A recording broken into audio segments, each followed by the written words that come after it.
Scott, you've mentioned Europeans, but in the United States, you see people like Lindsey Graham. It's somehow, do they really believe that what they're doing is going to make America great? It's going to make America better? It's going to let America to be improved in terms of the foreign policy, in terms of internal policy and external policy? So what is the agenda? It's all about their personal life, there's the way that they see themselves, or there is some sort of a strategy for the United States. Because after all, when you seek wars in the Middle East, when you seek wars against China, Russia, how can you imagine that the United States would be great to go to war against these countries? How can someone imagine that? And at the end believes that he believes that he wants to make America great or greater.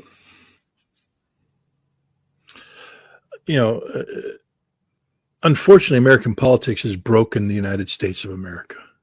I mean, the politics of getting elected and staying elected has corrupted everything. There was a time when a senator, there's a reason why our founding fathers made the Senate term 6 years. They were supposed to be elected, not have to worry about continuous cycles of reelection. They could have time to think, free of the political pressure. The old wise men, now old wise women, and all this stuff. But that's not how this works, because even as a senator, you have to play the party game. You have to be raising money for the party. You have to be pimping for the party, your party. That means that never once do you ever get to do what's right for America. And I will tell you right now, there's not a senator out there that does what's right for America. Every senator does what's either right for their.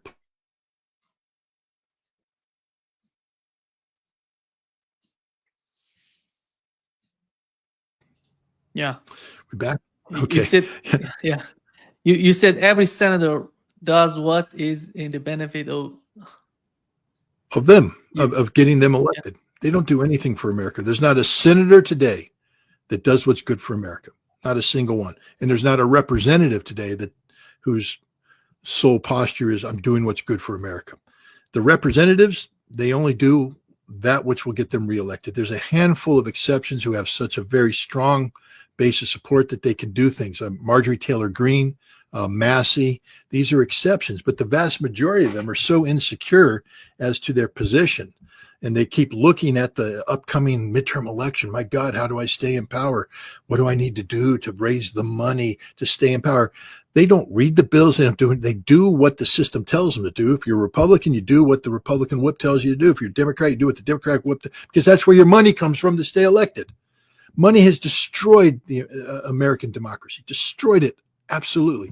And what happens is you get these long-term, legacy senators like Graham, who, because they own the money machine in the state that they represent, in this case, South Carolina, and because they have become so intertwined into the moneyed aspects of their national party apparatus, they're virtually untouchable, because they will always get the backing of the party. They will always get the money of the party, and there's nobody who can rise up to challenge them unless they make a huge mistake. And this is what Graham's doing, but he's wrapped himself in the flag as if he's some sort of hyper-patriotic American. He's not. Lindsey Graham has sold his soul to the military-industrial complex.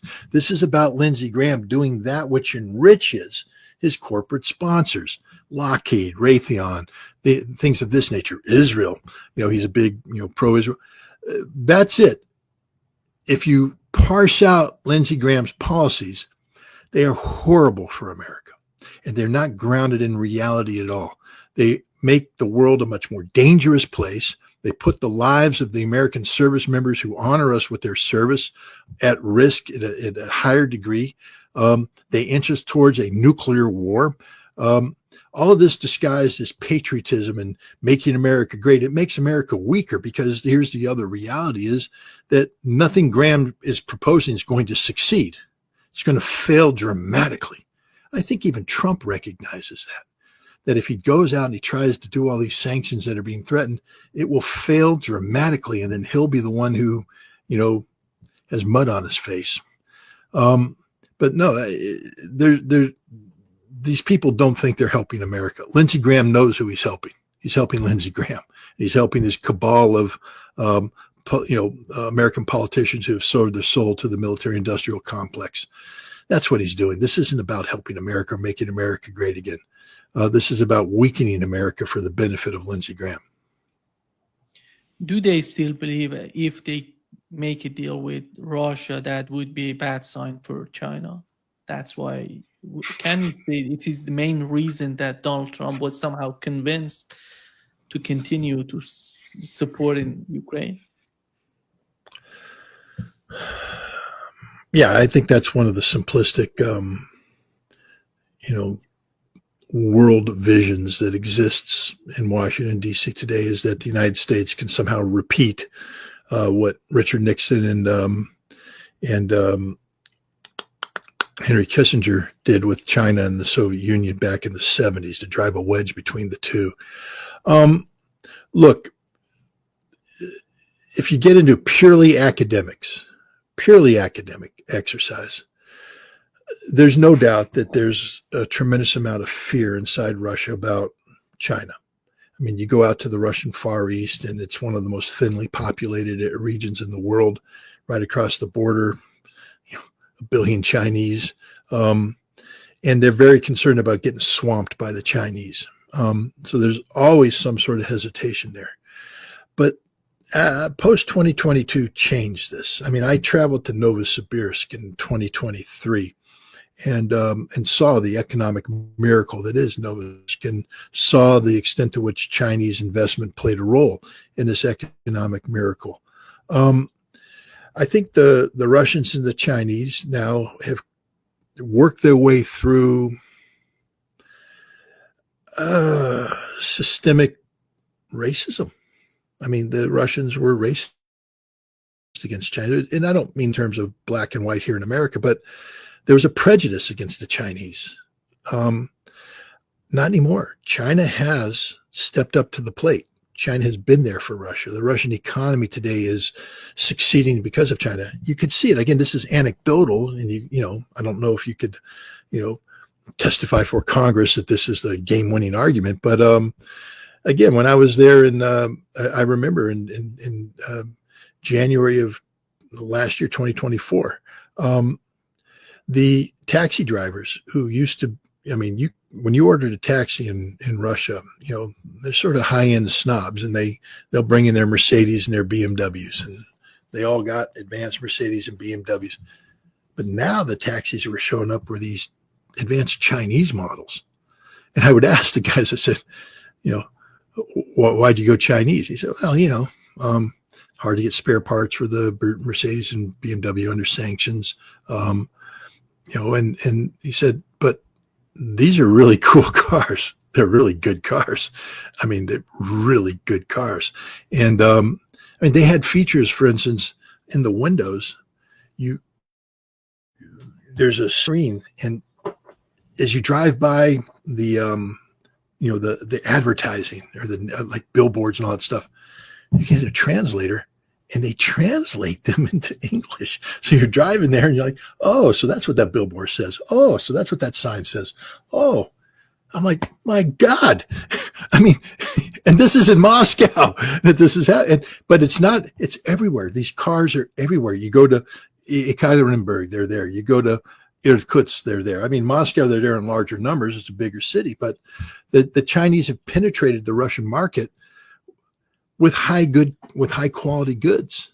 And they've also enabled the Russians to build their own industrial depth, their own economic depth, whereas they used to be beholden to Western investments, Western companies. Thanks to sanctions and the divorce that took place, Russia has built up its own companies to fill the vacuum.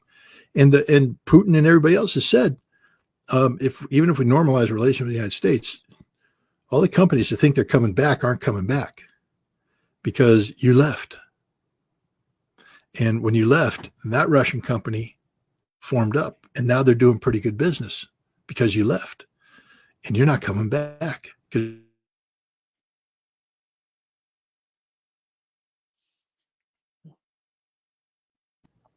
I shouldn't Yeah. talk good about the Russian economy. The FBI gets mad at me. Is But the anyways, demand is not point is, yeah, they the, have the, changed. hmm?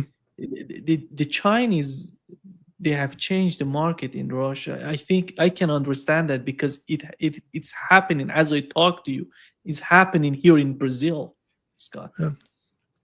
Well, China. I mean, let's just talk about Brazil for a second, because I use this as, and you can correct me if you think I've got this wrong. But the one of the things the United States want to do is, and the pressure they put on Brazil is, we control the Suez, or not the Suez Canal, I'm sorry, the Panama Canal, and all that container traffic through there. We're going to choke off the Brazilians. Well, China went and built one of the biggest damn ports in Peru. And then they connected that big damn port with a rail line to Brazil.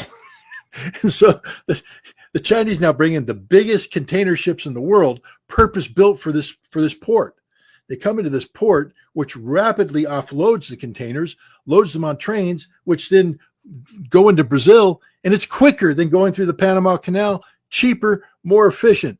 And what it means is that China now is dominating the Brazilian economy, and there's nothing American can do to stop it. Nothing. Am I wrong? Did I get it wrong? No, you're Okay. totally right. Yeah. It's Scott, the way that China is investing in Brazil, it's unbelievable. It's unbelievable. Yeah. And it's good for Brazil. I think it's good for Brazil because the Chinese, they're not perfect. Let's not pretend that anybody in this world is perfect. They're businessmen. They want to make a profit, et cetera. But my understanding is that their business deals are pure business deals. They don't come with, moralistic strings attached. You have to, sign on to this abortion policy. You have to do this. It's just straight up business. And that doesn't mean they can't negotiate an unfair deal. They do. They do. They drive hard bargains. And, that has to be watched out in any business. But there's no strings attached when it comes to, you have to put a military base here. You have to do this. The CIA is going to come and ask you for favors here. That's how we work. We can't do a clean business deal with anybody. I mean, Brazil, every time we want to do a business with Brazil, there are strings attached to that deal. And the Chinese now the Chinese are smart because they understand that if you become heavily involved in the trade of Brazil, certain things happen automatically. You don't have to ask for them to happen. They just happen because it's the smart thing to do. And China will become more heavily involved in it. But the amount of infrastructure development that China can bring to bear. And when you talk about green economy, I mean, in the West, that's become sort of a dirty word because of the way the Greens have ruined Europe, and in the United States, underfunded. It gets a bad rap. China's one of the greenest places in the world right now. I mean, they are rapidly transitioning on a scale. And if you could take that and bring it to Brazil, I mean, maybe the savior of the Brazilian rainforest will be the Chinese. I mean, maybe it ain't going to be America. It's not going to be Europe. The Chinese seem to have a solution. And I wish it was the United States taking that lead. I'm an American. I'm proud of being an American. I wish we were the ones doing that, and we could have. But right now, I don't think we can compete with the Chinese in Brazil. I think the Chinese have us beaten hands down. And we're just screwing it up, too, by threatening Brazil with secondary sanctions. Didn't Lula just say, if you don't want to trade with us, we won't trade with you. We don't care. And why? Because they got a Chinese trading partner right now that'll pick up all the slack. And it's not theoretical. The biggest port in Peru is able to fill the Brazilian market with whatever the Brazilian hearts want. Yeah. Scott, do you feel that with what's going on in Ukraine, if you were to evaluate, if you were to assess or somehow predict what would happen, do you think that this war gonna continue to 2026, 2027, or you see something would happen at the end of this year and we would have some sort of, because I don't see Donald Trump. What is positive in my opinion about Donald Trump? He wants something. He wants solutions to as soon as possible. He doesn't want to play around, but it doesn't seem that It's was not the a case. solution just because it's soon as possible. It's not to be a solution, you have to solve the problem. What he wants is to be seen as the problem solver. He wants a facade that allows him to posture himself as a big peacemaker so he can get the Nobel Peace Prize. Literally, it's as simple as that. Donald Trump wants the Nobel Peace Prize. That's what this is all about. And he's frustrated because Vladimir Putin is denying him the peace prize that Donald Trump deserves. But again, I mean, my problem is I'm an American. And I know that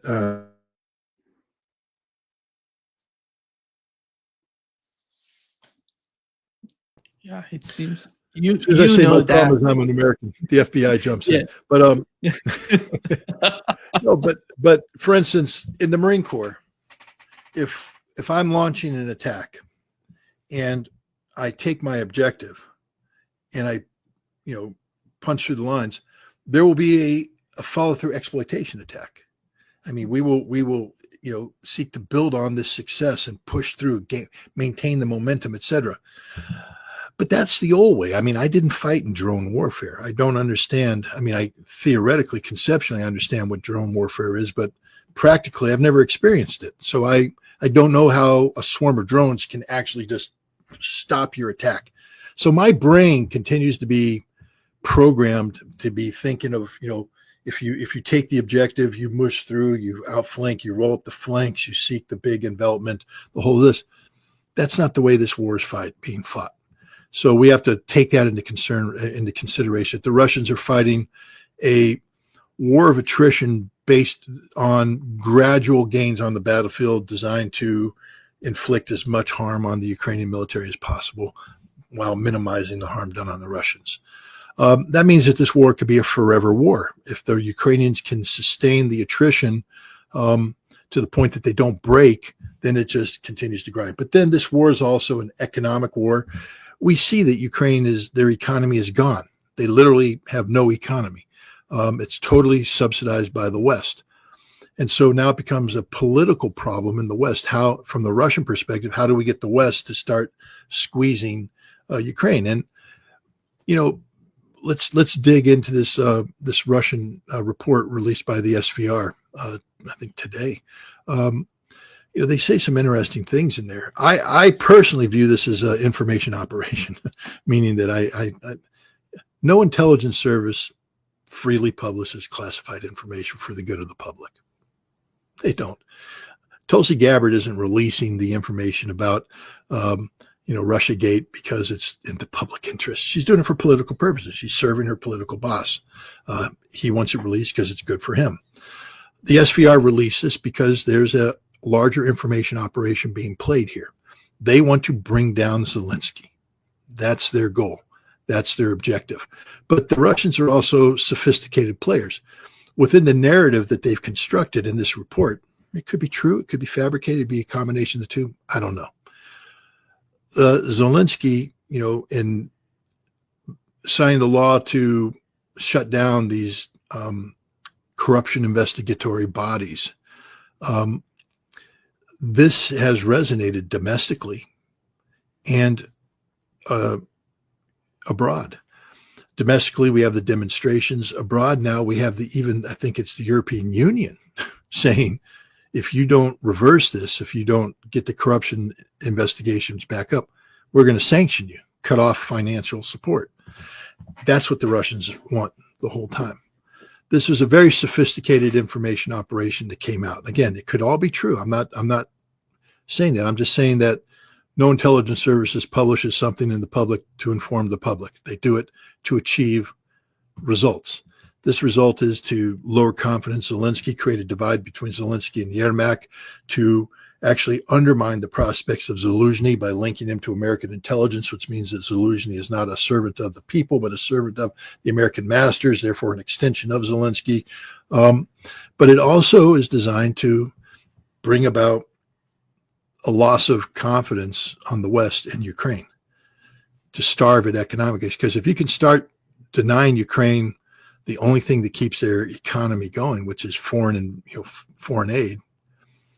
Now you have economic collapse.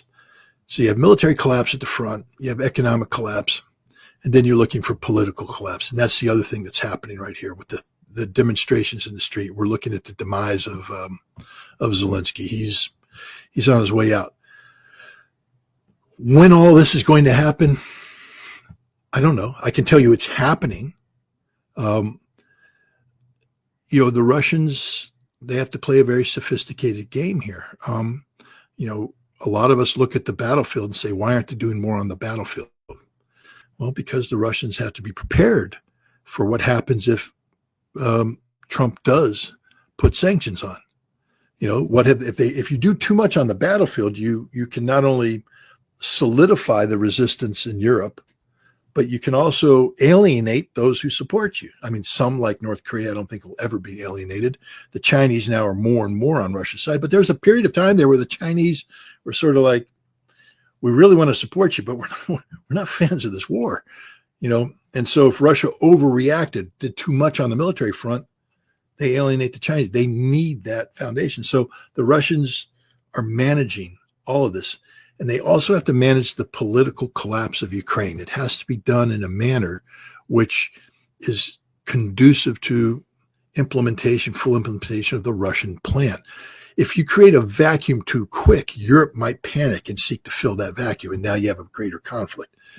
You need the collapse to be handled in a managed fashion, because I believe that the next president of Ukraine might be named Azarov, the former prime minister who is,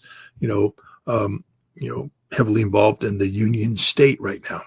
Why would a former prime minister of Ukraine be involved in the Union State? Because I believe the future goal, the Russia goal for Ukraine's future is to have Ukraine to be a member of the Union State. To make that happen, though, you need things to fall into place. That means that you have to manage the political collapse of Ukraine so that you can rapidly insert what you want. You can't have a vacuum appear out of nowhere before you're ready to move in. So the Russians are playing a very complicated game. They're not driven by the calendar. This game because Russia's looking at the long term. In the long term, they need Ukraine to be stable and part of the Union State. That's Russia's goal and objective. Even though they haven't stated it, I believe it is, because that gives Russia the maximum security, the maximum stability, and it keeps Europe forever out of Ukraine, which is very important. But this has to be managed very, very carefully. And so for that reason, I'm not going to give you when this is going to happen. The Russians have said this war will go on as long as it needs to go on. They are going to continue to do what they do at the front, but they also have to keep in mind, what happens if Trump signs the ATACMS bill and an ATACMS missile hits a nuclear command and control center.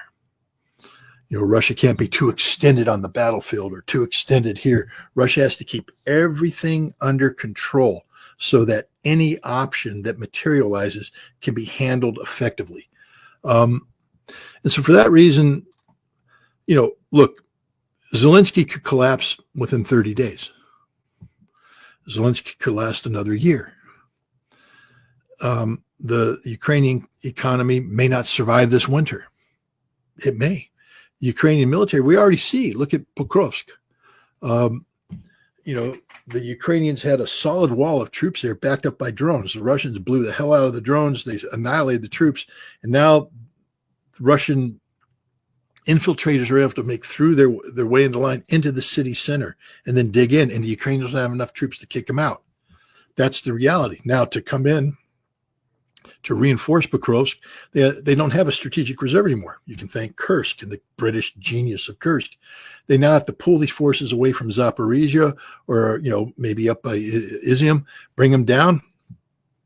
But there's no one to replace those gaps. And so now the Russians, because they have manpower superiority everywhere, push forward there. Again, not the big arrows, just a village here, a village here. As Garland Nixon likes to say, every morning you wake up, and there's just another story about a Russian soldier raising a Russian flag over a village or town in Ukraine that you can't pronounce.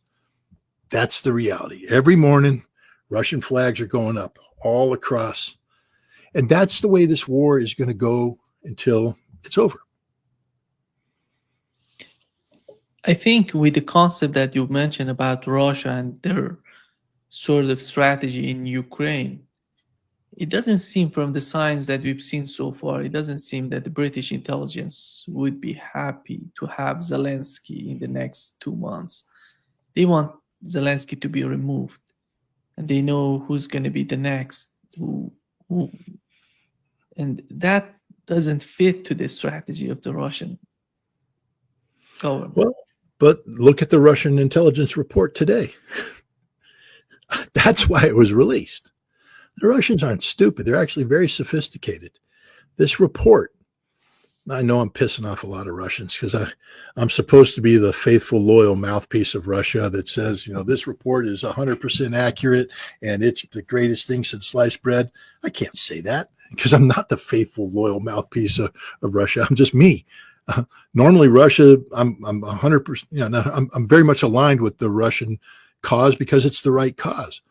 But I mean, I look at this report. There's no sourcing. There's no, you know, we don't know where it came from. It seems accurate. I mean, well, how do we know? Well, because Yermak meets with the Swiss National Security Advisor on a frequent basis. Zelensky has a close personal relationship with the Swiss president. They have a history of meeting in Switzerland and around. They just had a meeting, I think, July 10th in Rome. So on the surface, you're like, well, that makes sense. They could get together. We know that they've met with their British advisors. You know, Powell, I think, is the name of the British quote unquote diplomat. Jonathan Powell, Julie Steins, I don't know, the ambassador, Ukraine, charge the affairs, maybe they meet and talk. So when you look at all this, you're going, well, this all makes sense, except we don't have evidence that all these people traveled to Switzerland at this time. But the point is, this report is very sophisticated because this report undermines Zelensky's future as a president of Ukraine, because the Ukrainian people are being told by this report that Zelensky, who is a Western tool, is about to be replaced by Zelensky, who's a Western tool, and that the Ukrainian people don't matter, don't count. This is absolutely essential posturing for Russia, because what Russia needs is an actual election to take place in Ukraine where Russia is able to insert its alternative to this Western control. The Ukrainian people need to lose trust and confidence in the West. The Ukrainian people need to be exhausted by being a proxy to the West. And that's what this report does. Zelensky has a snowball's chance in hell of being president of Ukraine. He will never be president of Ukraine. I mean, he will never be the elected president of Ukraine. And if he's appointed by the West, Russia will make the same claim against Zelensky as they made against Zelensky. He's not the legitimate president of Ukraine, and therefore we can't do business with him. As I said, I believe the next president of Ukraine after an election will be named Azarov. I could be wrong on that. It'll be somebody like him, somebody that the Russians agree with, somebody who the Ukrainians know and understand, but not Zelensky. That's the genius of. The British may be unhappy, but the British aren't winning here. This whole experiment, this whole enterprise, this adventure that they set off on is failing, and there's no way to recover. They're literally in a fighter plane, engines are burned out, and they're in a flat spin. Their only choices are bail out or pancake and die. That's it. They're not going to recover. Scott, what's going on with the Zangezur corridor? I don't know. Do you think that the rumors, because we know that Armenia is part of Armenia, is the connection between Armenia and Azerbaijan. And at the border, unfortunately, I've got to pause for just a second because I got a knock at the door. Okay. Yeah.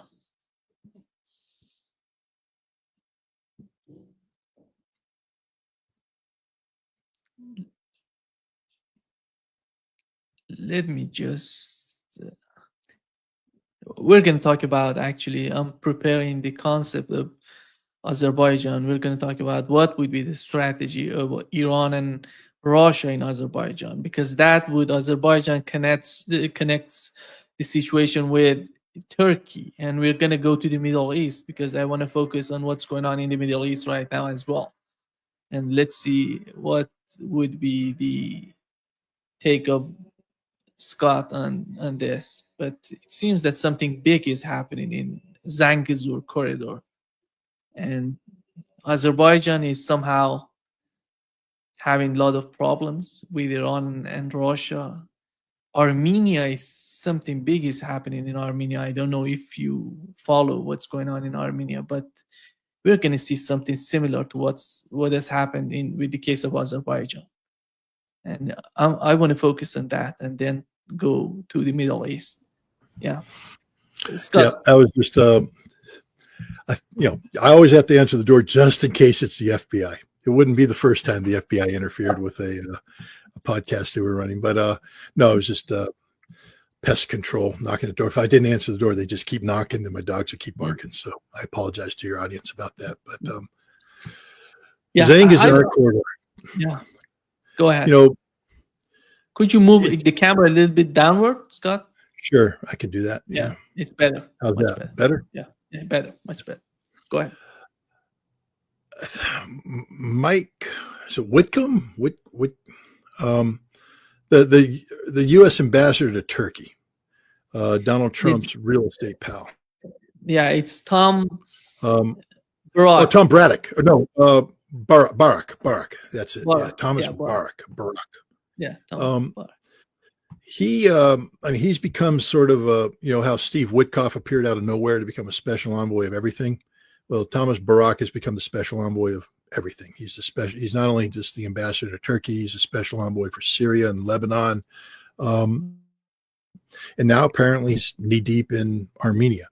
He has put forward, and normally I would have dismissed this, except he admits it. He said, no, the U.S. wants to lease, was it 42 kilometers of a highway or 30 miles, I don't know, of a highway connecting the Nakhchivan exclave, part of Azerbaijan, with Azerbaijan mainland, carving through the southern part of Armenia. This is popularly known as the Zangezur corridor. It's something that Armenia and Turkey have been insisting on as part of this peace process, or peace deal, because what it enables is Turkey now to go through Azerbaijan and have access to Central Asia. It's going to create this. It's 43 kilometers. 43 kilometers. Okay. Well, that wasn't too bad. I said 42. Yeah. It was off by a click. Yeah. For a 64-year-old brain, that's not too bad. But but the other thing is they were seeking to do this by bullying Armenia. And the Armenians, of course, hesitated, and Iran stepped in. And Iran had said that they won't allow the Zangezur corridor to be formed in this way because that would create a separation between Iran and Armenia, sort of a artificial border. It would cut Iran off from Armenia proper. And so that's where we were. But it now appears that the United States has made this offer, and that Armenia is the Armenian, is it president or prime minister? Prime minister. It's Prime Minister Pashinyan. Pashinyan. It's something. Yeah, Pashinyan or whatever. I don't know how long he can stay prime minister because he's doing everything. I mean, there was a period of time where, Azerbaijan, you couldn't say Azerbaijan in Armenia without people spitting on the ground. This is the man who is responsible for losing Nagorno-Karabakh. He gave it up. And now he's conceded other territorial gains to the Azeris. And it appears it's done under some sort of, promise by the European Union, NATO, and by the United States that Armenia is going to become, the next greatest thing. This is the backup plan to Georgia. I mean, basically, the Republic of Georgia, a lot of pressure was put on the Republic of Georgia in the past several months, years, to open up a second front against Russia. The idea was to open it up against in Abkhazia and South Ossetia and force Russian forces to be diverted from the conflict in Ukraine, it would have resulted in the total destruction of Georgia. Nobody cares about this tiny little nation of 3 to 4 million people. I do. My wife's Georgian, and I love Georgia. It's a wonderful country, and I'm glad that the Georgian government, the Georgian Dream Party, rallied against this and didn't take the bait. And today, they have an economy that's not hampered by sanctions with Russia, an economy that's growing 10-12% a year, and hopefully Georgia is heading in the right direction. But that's not the end of the Southern Caucasus adventures on the part of the United States. Now Armenia is being turned into a second front, and they're basically they're looking to get Russia, engaged in some sort of military adventure, with Azerbaijan. It's not just about creating this kind of tension, military tension. It's about destroying one of the great strategic, concepts of Russia, the North-South economic corridor. They connect St. Petersburg with Bandar Abbas and then on to India. This was supposed to run down through the Caucasus, through Azerbaijan, into Iran. Now, it's not dead yet. I mean, because it can still go down to Astrakhan, I guess, and jump on ships and go through the Caspian Sea and land in Iran and move forward. But it was supposed to be a rail connectivity. If the Zangezur corridor goes through, becomes a point of contention and stress between Iran and Armenia. What will Russia do? It's just an absolute mess. Again, it's the West. I mean, I wish I could tell the Armenia, maybe they're listening now, you're going to die. That's all that's going to happen is you're going to die. Nobody cares about you. I'm sorry to say it. You've got nothing. Literally, you've got nothing. You don't have oil. Your culture, I mean, you got a lot of Armenian Americans here that like you, but that's about it. Nobody cares. I mean, Kim Kardashian's butt is a national treasure, but that's about it. Nobody else cares. We don't care about you. We got people that will play stupid games with Turkey, to bring up, 1915 and the Armenian genocide just to piss the Turks off. But it's not as easy as that, is it, Armenia? Because you guys know what you did, don't you? You know what you did to those Muslims in that part of Turkey. You wanted the Russians to invade, and when they invaded, you turned on the Muslims and you killed over 1 million of them. And maybe that's why the Ottomans decided you had to get out of the border region, and they did that whole deportation thing. It was bloody. It was a mess. Millions died. I'm not condoning any of it, but you're not as innocent as you come out, and that's proven today. The stupidity of the Armenians is excessive. They're playing a game where they think they're going to get something. The best friend of the Armenian people is Russia. The best friend of the Armenian people is Russia. In fact, they're the only friends that Armenia has. Nobody else is their friend, because how can you like these people? They don't even like themselves. They just abandoned 200,000 people from Nagorno-Karabakh. Oh, yeah, centuries there. We fought a couple wars for you. Nope, you're abandoned, gone, finished, boom. Oh, the Zangezur corridor, Armenian territorial integrity, it means that, nope, gone. Why? A false hope that you're going to somehow allow Armenia to be turned into a second front against Russia. But you got nothing. You will collapse like a house of cards. It's just stupid. The Armenians are being stupid. The Azeris are being stupid too, because the Azeris have to understand that while they have energy and all that stuff, Russia can take out their pipelines in a second. I mean, it's simple. Azerbaijan's not a superpower. And, everybody talks about, Azerbaijan able to threaten the Azeri population of northern Iran. That sword cuts two ways. Just want to remind people of that. That sword cuts two ways.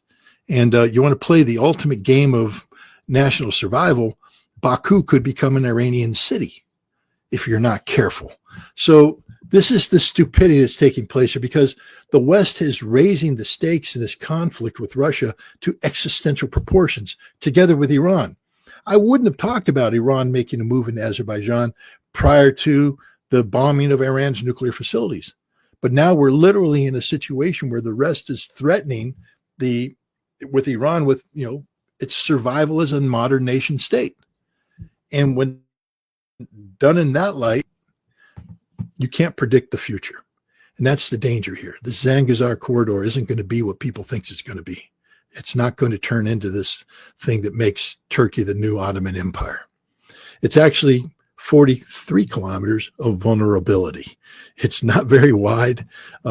American, leasing doesn't provide any guarantees of security. It can be cut in a heartbeat. And unless it's premised upon sound diplomacy that seeks, peaceful coexistence in terms that are acceptable by everybody, it has no chance of survival. And it will its creation will only lead to conflict that could lead to the destruction of Armenia and the destruction of Azerbaijan. It won't lead to the destruction of Iran or the destruction of Russia. That's a guarantee. Today I talked with Professor Morandi. It seems that Iran and Russia are totally on the same page with the conflict. They know how to deal with that, but let's see what would happen. It's dangerous. It's so dangerous, especially about Armenia. Armenia is... Yeah. And if Armenia thinks Turkey's their ally, think again. I don't know what the game the Armenians are playing here. It's just stupid. And it's tragic because, even though they're not Georgian, and even though the Georgians have a lot of reasons not to like the Armenians for the betrayal that took place in Abkhazia in 1992, 1993, there's the Christian faith. They're both ancient Christian religions, Armenian church, the Georgian church. They're fellow Christians. Their culture is similar. It's Southern Caucasus culture. They go back to ancient times. They were part of the same region. They're not bad people, and they deserve a better life. They deserve a peaceful life. They deserve a prosperous life, but they're being used by everybody for purpose. The only people that don't use the Armenians are the Russians. And I don't know why Armenia can't see that. They've been infected with the same disease that Georgia was infected with in the aftermath of the Soviet Union, where Georgism came in and everything about Russia became bad and the West was just great. The EU was great. But now the Georgians have seen the reality of the EU, the reality of the West through the non-governmental organizations that are promoting this second war, the second front. And the Georgians now are waking up to the fact that while they're proud of being Georgian and the separate cultures and everything,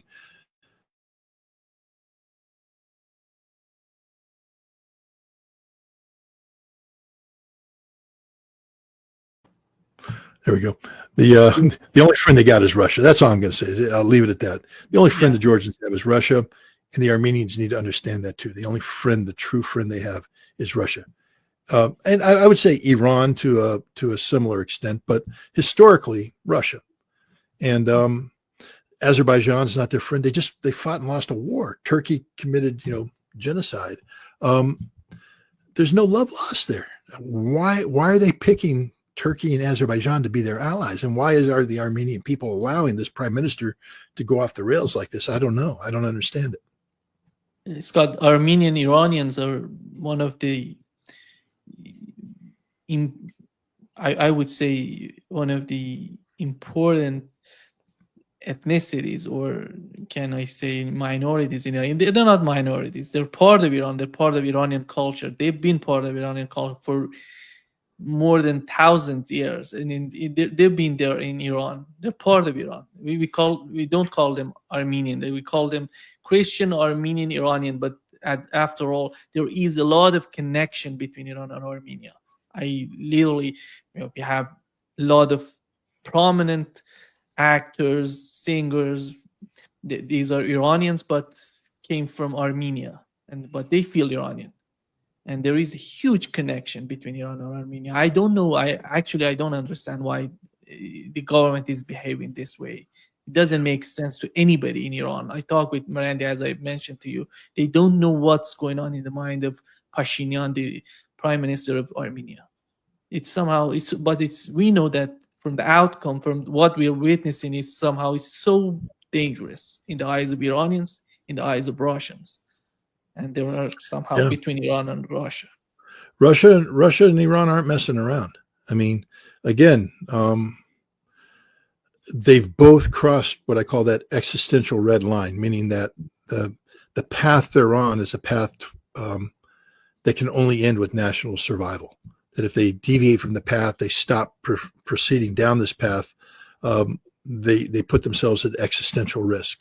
Russia must win in Ukraine, and Iran must win against Israel and the collective West. I mean, and Azerbaijan exposed itself as an enemy of Iran in this last conflict. So, you know, when the stakes are that high, I don't know what game Armenia is playing right now, because they don't bring anything to their military sucks, their economy sucks, their nation has nothing, no heavy industry.